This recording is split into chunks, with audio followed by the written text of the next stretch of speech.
ಹಿಂದೆ ನಾವೆಲ್ಲ ತೀರ್ಮಾನಕ್ಕೆ ಬರಬೇಕು. ಒಂದೊಂದು ಗಿಡವನ್ನ ನೆಡಬೇಕು ಎನ್ನುವ ಹಾಗೆ ಒಂದೊಂದು ಗಿಡವನ್ನ ನೆಡುವುದರ ಮುಖೇನವಾಗಿ ಯಾವ ದಿನ ಒಂದು ಗಿಡವನ್ನು ನೆಡುತ್ತೇವೋ ಆ ದಿನವನ್ನೇ ಪರಿಸರ ದಿನ ಎನ್ನುವ ಹಾಗೆ ಸಂತೋಷವನ್ನ ಪಡಬೇಕು ಮಕ್ಕಳು. ಮತ್ತೊಂದು ವಿಚಾರ, ನಮ್ಮ ಬದುಕಿನಲ್ಲಿ ಇಂಥದ್ದೇ ದಿನ ಪರಿಸರ ದಿನ ಅಂತ ನಾವು ಇಟ್ಟುಕೊಳ್ಳಬಾರದು. ಅಲ್ಲ, ಪ್ರತಿನಿತ್ಯವೂ ಒಂದೊಂದು ಗಿಡವನ್ನು ನೆಡಬೇಕು. ಪ್ರತಿನಿತ್ಯವೂ ನಮಗೆ ಪರಿಸರ ದಿನ ಆಗಬೇಕು. ಅಷ್ಟೇ ಅಲ್ಲ, ಹಾಗೆ ಮಾಡಬೇಕು ಅಂತಾದ್ರೆ ನಿಷ್ಕಲ್ಮಶ ಭಾವ ಅನ್ನುವಂಥದ್ದು ಬೇಕೇ ಬೇಕು. ನಾ ಇವತ್ತೊಂದು ಗಿಡ ನೆಟ್ಟು ಬಂದಿದ್ದೇನಾ, ನಾಳೆ ಮತ್ತೊಂದು ನೆಡ್ಲಿಕ್ಕಿದ್ದೇನೆ, ಹೀಗೆ ತನ್ನ ಅಹಮ್ಮನ್ನ ಪ್ರಕಟಿಸಿಕೊಳ್ಳುವುದಲ್ವೇ ಅಲ್ಲ, ಮಾನವೀಯ ನೆಲೆಯಲ್ಲಿ ನಾವು ಪರಿಸರ ದಿನವನ್ನು ಆಚರಿಸಬೇಕು. ಮತ್ತೆ ಇನ್ನೊಂದುಂಟು ಅಣ್ಣ, ನಾವು ಈ ಕಡೆಯಲ್ಲಿ ಒಂದು ಗಿಡ ನೆಡುವುದು, ಆ ಕಡೆಯಲ್ಲಿ ಒಂದು 4-6 ಗಿಡ ತೊಡಿಯುವುದು, ಅದು ಮಾತ್ರ ಯಾವ ಕಾರಣಕ್ಕೂ ಮಾಡ್ಲಿಕ್ಕೆ ಅದು ಮಾಡಲೇಬಾರದು. ಒಂದು 10 ಗಿಡ ಆದ್ರೂ ನೆಡಬೇಕು. ಕಾಡನ್ನ ವಿನಾಶ ಮಾಡುವುದಕ್ಕೆ ಮುಂದಾಗಬಾರದು. ಆ ಕಾರಣಕ್ಕಾಗಿಯೇ ಪ್ರಕೃತಿಯಲ್ಲಿ ನಿತ್ಯ ನ್ಯೂನತವಾಗಿರುವಂತದ್ದು ಇರ್ತದೆ ಅಂತ ಹೇಳಿದ್ರಲ್ಲ, ಈ ಪರಿಸರ ನೋಡುವುದು ನಮಗೆ ಹೊಸತಲ್ಲ.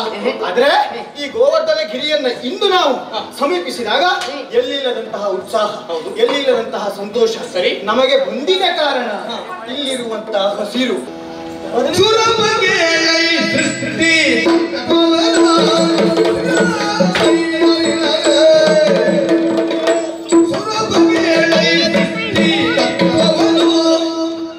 ಪ್ರಕೃತಿ ಪುರುಷರ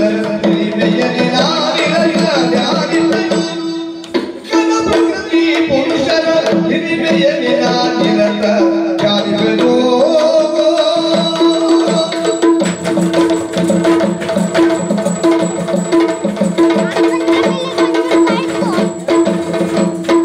ಸರ್ವ ಜೀವ ಗುರವಿ ಕಾಲ ತರೆಯ ಕನಸ ಮಾಗಿದೆಯೋ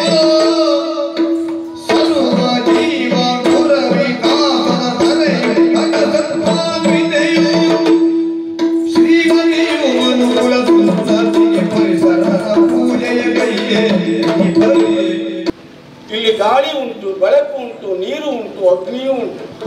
ಹಾಗಾದ್ರೆ ಈ 4 ತತ್ವವನ್ನು ಹೊಂದಿರುವಂತ ಮೂಲ ತತ್ವ ಈ ಭೂಮಿ. ಈ ಭೂಮಿಯ ಮೇಲೆ ವಾಸ ಮಾಡುವಂತ ಎಷ್ಟೋ ಜೀವರಾಶಿಗಳುಂಟು, ಜೀವ ಜಂತುಗಳುಂಟು. ಅದಕ್ಕೆಲ್ಲ ಆಶ್ರಯ ಕೊಡುವುದು ಭೂಮಿಯಾದ್ರೂ ಪ್ರಧಾನವಾಗಿದ್ಯಾವುದು? ಭೂಮಿಯನ್ನು ನಾವು ಪ್ರಕೃತಿ ಅಂತ ಕರಿತೇವೆ. ಈ ಪ್ರಕೃತಿಯಲ್ಲಿ ಕಲ್ಲು ಉಂಟು, ಮಳ್ಳು ಉಂಟು, ಗಿಡವೂ ಉಂಟು, ಮರವೂ ಉಂಟು, ಪರ್ವತ ಉಂಟು, ನದಿ ಉಂಟು, ಸಾಗರವೂ ಉಂಟು. ಹೀಗೆ ಎಲ್ಲವೂ ಅಡಕವಾಗಿದ್ದಕ್ಕಲ್ಲವೇ ಪರಿಸರ ಅಂತ ಕರೆಯುವುದು. ಒಂದು ಪರಿಸರದಿಂದಾಗಿ ಎಷ್ಟೆಲ್ಲ ಜೀವರಾಶಿಗಳು ಬದುಕನ್ನು ಸಾಗಿಸುತ್ತವೆ ನೋಡು. ಅವ ಪೂಜೆಗೆ ಹೊರಟಿದ್ದು ಗಿರಿ. ಈ ಒಂದು ಗಿರಿಯ ಬಗ್ಗೆ ಯೋಚನೆ ಮಾಡು ನೀನು. ಈ ಗಿರಿಯ ಮೂಲದಲ್ಲಿರುವುದೇ ನಂದಗೋಕುಲ. ಈ ಗಿರಿಯ ಮೂಲದಲ್ಲಿರುವಂತಹ ನಂದಗೋಕುಲದಲ್ಲಿ ಮಾನವರು ಮತ್ತು ಗೋವುಗಳು ಮಾತ್ರ ವಾಸವಾಗಿದ್ದಾರೆ ಮತ್ತು ಬದುಕನ್ನು ಕಟ್ಟಿಕೊಂಡಿದ್ದಾರೆ. ಆದರೆ ಗಿರಿಯಲ್ಲಿ ಎಷ್ಟೋ ವನ್ಯ ಜೀವಿಗಳು ತನ್ನ ಬದುಕನ್ನು ಕಟ್ಟಿಕೊಂಡಿವೆ. ಅವುಗಳಿಗೆ ಆಹಾರವನ್ನು ಒದಗಿಸುವುದು ಇದೇ ಗಿರಿ. ಹಾಗಾದ್ರೆ ಈ ಪ್ರಕೃತಿ ಎಂಬಂತ ಮೂಲ ತತ್ವ ಎಲ್ಲರ ಬದುಕಿನಲ್ಲಿ ಹಾಸು ಹೊಕ್ಕಾಗಿದೆ ತಾನೆ. ಅದನ್ನ ಯೋಚನೆ ಮಾಡಬೇಕಿತ್ತು ನೀನು. ಜೊತೆಯಲ್ಲಿ ಪ್ರಕೃತಿ ಇಲ್ಲ ಅಂತಾದ್ರೆ ಬದುಕುಂಟ? ನಾನು ನೀನು ಬದುಕಬಹುದು, ಯಾಕಂದ್ರೆ ನಮಗೆ ಲೋಕದ ವ್ಯವಸ್ಥೆಯೇ ಬೇರೆ ಉಂಟು. ಆದರೆ 84 ಲಕ್ಷ ಜೀವರಾಶಿಗಳು ಬದುಕಬೇಕು ಅಂತಾದ್ರೆ ಈ ಭೂಮಿ ಬೇಕು. ಭೂಮಿಯ ಮೂಲತತ್ವ ಪ್ರಕೃತಿ ಬೇಕು. ಪ್ರಕೃತಿಯ ಮೇಲೆ ಪರಿಸರ ಇರಬೇಕು. ಈ ಪರಿಸರವೆಲ್ಲವೂ ನಾಶವಾಯಿತು ಅಂತಾದ್ರೆ ಬದುಕೇ ನಾಶವಾಯಿತು ತಾನೆ. ಯೋಚನೆ ಮಾಡು ನೀನು. ಒಂದು ಮರವನ್ನು ತೆಗೆದುಕೊಂಡ್ರೆ ಒಬ್ಬ ಮಾನವನಿಗೂ ಅಥವಾ ಜೀವಿಗೂ ಬೇಕಾದಂತ ಮೂಲವಾದ ಧಾತು ಆಮ್ಲಜನಕವನ್ನ ಇದೇ ಮರ ಒದಗಿಸಿಕೊಡುವುದು. ಅಂದ್ರೆ ಉಸಿರಾಟಕ್ಕೆ ಬೇಕಾಗಿ ಬರೇ ಉಸಿರಾಟವಷ್ಟೇ ಅಲ್ಲ, ಆಹಾರದ ವ್ಯವಸ್ಥೆಯಲ್ಲಿಯೂ ಆಡೇ ಕೊಡುವುದಲ್ಲವೇ. ಈ ಎಲ್ಲ ವಿಭಾಗದಲ್ಲಿ ಯೋಚನೆ ಮಾಡಿದರೆ ನಾವು ಪರಿಸರವನ್ನು ನಾಶ ಮಾಡುತ್ತಾ ಹೊರಟೇವು ಅಂತಾದ್ರೆ ನಮ್ಮ ಬದುಕನ್ನೇ ನಾವು ನಾಶ ಮಾಡಿಕೊಂಡೇವು ಅಂತ ಅರ್ಥ. ಅದು ಯಾರಿಗೆ? ಮಾನವರಿಗೆ.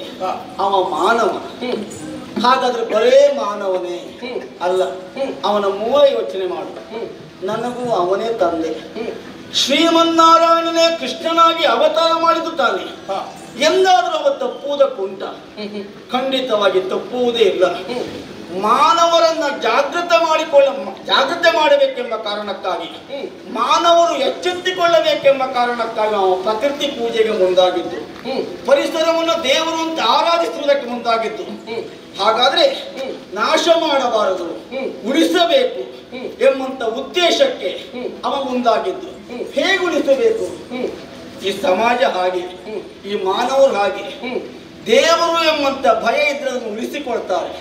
ಪ್ರಕೃತಿ ಒಂದು ದೇವರು ಅಂತವರಿಗೆ ಗೊತ್ತಾದ್ರೆ ಈ ಪರಿಸರವನ್ನು ಸಂರಕ್ಷಣೆ ಅರ್ಚನೆ ಮಾಡ್ತಾರೆ, ಪೂಜೆ ಮಾಡ್ತಾರೆ ಎಂಬಂತ ಮೂಲ ತತ್ವವನ್ನು ಇಟ್ಟವನು ಈ ದಾರಿಗೆ ಹೊರಟಿದ್ದು. ಹಾಗಾದ್ರೆ ಶ್ರೀಮನ್ನಾರಾಯಣ ಯಾವತ್ತೂ ತಪ್ಪುವುದಿಲ್ಲ ಅಂತಾದ್ಮೇಲೆ ಮತ್ತೆ ಅವನನ್ನು ಯಾಕೆ ನೀನು ವಿರೋಧಿಸ್ತೇ ಹೇಳು ಭಗವಂತ? ಓ, ಶ್ರೀಮನ್ನಾರಾಯಣನನ್ನ ವಿರೋಧಿಸುವಂತಹ ಸಾಮರ್ಥ್ಯವಾಗಲಿ ಬುದ್ಧಿಮತ್ತೆಯಾಗಲಿ ನನ್ನಲ್ಲಿ ಇಲ್ಲವೇ ಇಲ್ಲ. ಹಾಗಂತ ನಾನು ಈ ರೀತಿಯಾಗಿ ವರ್ತಿಸಿದೆ ಯಾಕೆ ಗೊತ್ತಾ? ಶ್ರೀಮನ್ನಾರಾಯಣನೇ ಕೃಷ್ಣಾವತಾರಿಯಾಗಿ ಬಂದಿದ್ದಾನೆ, ಈ ಕಾರ್ಯವನ್ನ ಮಾಡಿದ್ದಾನೆ ಎನ್ನುವುದನ್ನು ನಾನು ಒಪ್ಪಿಕೊಳ್ಳಬಹುದು. ಹಾಗಂತ ಭವಿಷ್ಯದ ಸಮಾಜ ಎನ್ನುವುದನ್ನು ಒಪ್ಪಿಕೊಳ್ಳುತ್ತದೆ ಅಂತ ಹೇಳಲಿಕ್ಕೆ ಆಗುವುದಿಲ್ಲ. ದೇವೇಂದ್ರ ಭಯದಿಂದಲಾಗಿ ಸುಮ್ಮನುಳಿದ ಎನ್ನುವುದಾಗಿ ತರ್ಕಿಸಬಹುದು. ಹಾಗಾಗಬಾರದು ಅಂತಾದ್ರೆ ಇದಮ್ಮಿತ್ತಂ ಎನ್ನುವಂತಹ ಮಾತುಗಳನ್ನು ಆಡುವವರು ನೀನು ನಿನ್ನಂತವರು ಬರಬೇಕು ಎನ್ನುವ ಕಾರಣಕ್ಕಾಗಿ ಈ ವಿಷಯವನ್ನು ನಾನು ಪ್ರಶ್ನಿಸುವುದಕ್ಕೆ ಮುಂದಾದೆ. ಸರಿ, ವಿಷ್ಣು ಶಕ್ತಿ ಸಮುತ್ಪನ್ನೆ ಶಂಖವರ್ಣಿ ಮಣಿತಯ ಅನೇಕ ರತ್ನ ಸಂಪನ್ನೆ ಭೂಮಿ ದೇವಿ ನಮೋಸ್ತು